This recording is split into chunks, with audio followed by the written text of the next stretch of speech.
నా పేరు వాణి. I'm from Hyderabad. నేను హైదరాబాద్ నుండి వచ్చాను. ఈ ప్లేస్ చాలా బాగుంది.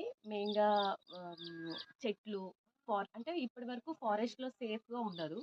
బట్ ఫారెస్ట్ ఏరియాలో కూడా స్టే చేసే లైఫ్ ఎంత బాగుంటుంది, నేచర్కి ఎంత దగ్గరగా ఉండొచ్చు అనేది క్లియర్గా చూసాము.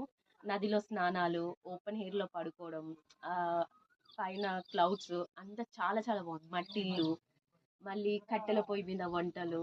అసలు ఇక ఆర్గానిక్ ఫుడ్ టేస్ట్ ఉండదు టేస్ట్ ఉండదు అంటారు, కానీ ఇక్కడ ఫుడ్ కుక్ చేశారు మేడం, సూపర్. అసలు ఎవ్రీడే ఒక్కరోజు కూడా ఫుడ్ బాగాలేదు అనేదే లేదు. ఇంకా చెప్పాలి అంటే ఒక్కొక్కరు ఒక్కొక్క place different different different different places వచ్చారు. ఫార్మింగ్ చేసే వాళ్ళు వచ్చారు, కౌ డంక్ వాళ్ళు వచ్చారు, అది వచ్చారు, సోప్స్ అని ఇలా అని డిఫరెంట్ వేస్. అంటే కౌ డంకే బేస్ అవ్వాలని కాదు, కానీ ఇక్కడికి వస్తే రియల్ లైఫ్ ఏంటి, అసలు ఎలా బతకాలి, మనం సిటీకి ఎందుకు దూరంగా వెళ్ళి విలేజ్లో బ్రతకాలి, అసలు విలేజ్ గొప్పతనం ఏంటి, ఇలా బ్రతకడం వల్ల మనం ఏం. అందరూ అంటారు ఫుడ్ ఎంత ఇంపార్టెంటో, మనం పీల్చే గాలి, మనం ఉన్న ఎన్వైర్న్మెంట్, మనం ఉండే ప్లేస్, ఎవ్రీథింగ్ ఇంపార్టెంట్.